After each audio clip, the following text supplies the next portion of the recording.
chimpanzees, I was a monkey. Butane in my veins and I'm out to cut the junkie with the plastic eyeballs. Spray paint the vegetables, dog food stalls with the beefcake pantyhose. Kill the headlights and put it in neutral. Stock car flaming with the loser in the cruise control. Babies in Reno with the vitamin D. Got a couple of couches, sleep on a love seat. Someone came saying I'm insane to complain about a shotgun wedding and a stain on my shirt.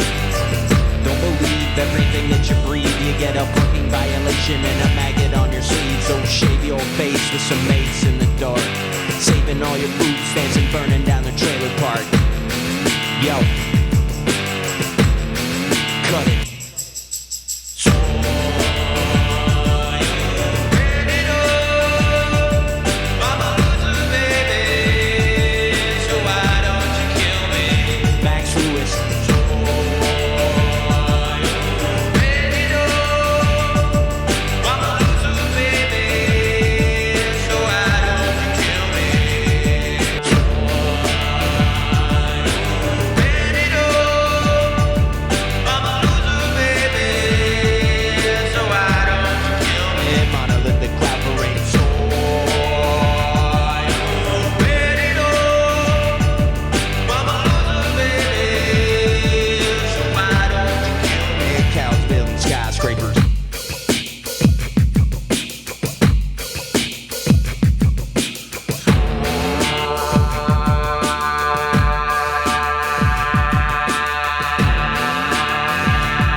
Kill a person with no body.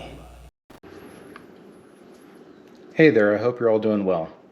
I don't know about you, but making antennas is not my strong suit. And while I was out here tinkering in the ham shack today, I thought I would give constructing a dipole antenna a shot. And I'll be making the antenna out of some extra parts and materials I had lying around. And I have a few of these banana plug BNC connectors, and this will be the main part I'll be using for the antenna, and you can get these online at Amazon, and they come as both BNC male and female adapters.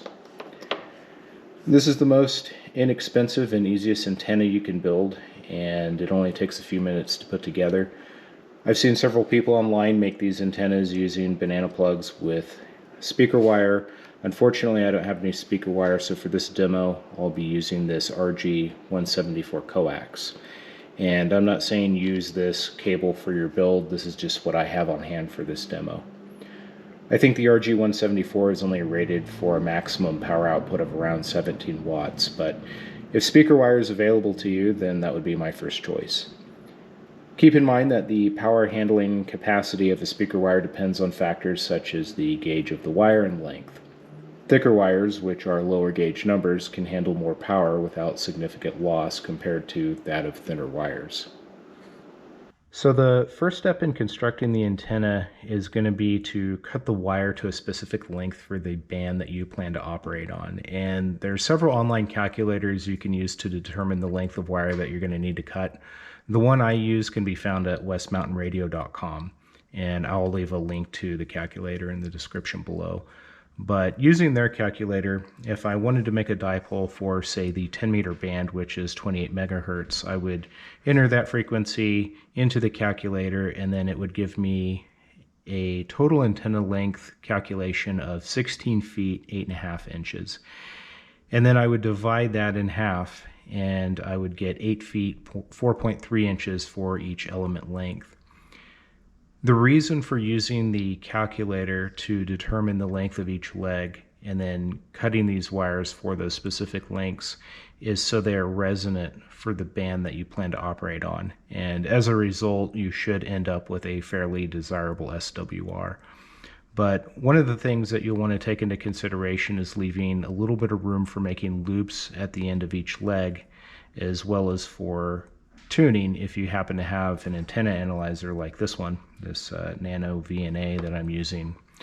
So prior to cutting the wire, I'm going to leave a little bit extra for loops and tuning at the end, and I'll make each leg, I guess, approximately 8 feet 10 inches, and that should give me a little bit of extra. But after I've cut the antenna to length, the next step will be to strip about an inch off one end of the wire and then insert that into the banana plug holes and then tighten down these posts. And at the other end of each leg, I'll leave about 4 or 5 inches and make a loop with the excess wire.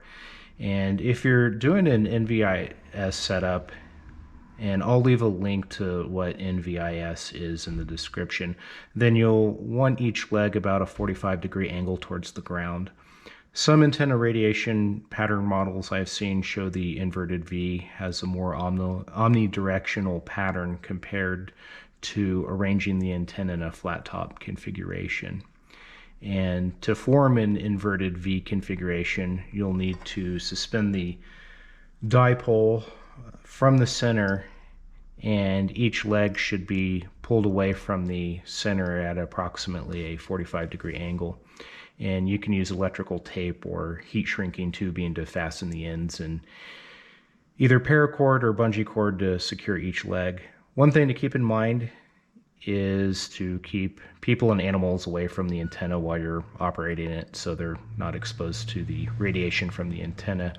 And once your antenna is up, you can use an antenna analyzer to get a reading and tune your antenna using the excess wire at the ends to either lengthen or shorten the antenna as needed to reach the desired range. Okay, I have each element cut to length, and they are connected to the B and C connector, and I left a little bit extra on the ends and made my loops, and I've just got them temporarily held together with some electrical tape so I can remove it and make adjustments as needed. The device I've been using recently for analyzing antennas is this Nano VNA analyzer I purchased off Amazon, and I believe I got this for around 60 bucks. And when I unboxed it, I noticed it had some openings. It wasn't in a sealed case, so my concern was if I brought this in the field, debris or moisture would get inside of it and damage it, so I did a poor man's ingress protection, and I hot glued those areas and filled in the gaps to help protect it when I did take it in the field. And previously I've used this poor man's ingress protection, I believe it was episode 19, and I applied hot glue to the circuit board of this Bofang UV5R, which I nicknamed Johnny 5. And then I submersed it in water, and I was actually pretty surprised at how effective the hot glue method was at hardening the radio and protecting it. And hopefully I'll have the same success with this Nano VNA. But if you need to operate at a high frequency range, and you can shorten each leg, or if you need to lower the frequency, then you would lengthen each leg and continue to take readings on your antenna analyzer until you obtain your desired result. Unfortunately, Mother Nature is not cooperating today. As I'm filming this, there's some lightning strikes in my area, so I'm not going to go outside and push my luck. So I'll have to test this out a different day. But while I'm on the subject of operating in the field, something to keep in mind is after you've tuned your antenna, there are some things that will generally affect an antenna's SWR. And one is how high the antenna is from the ground, and another is the type of soil in your operating environment.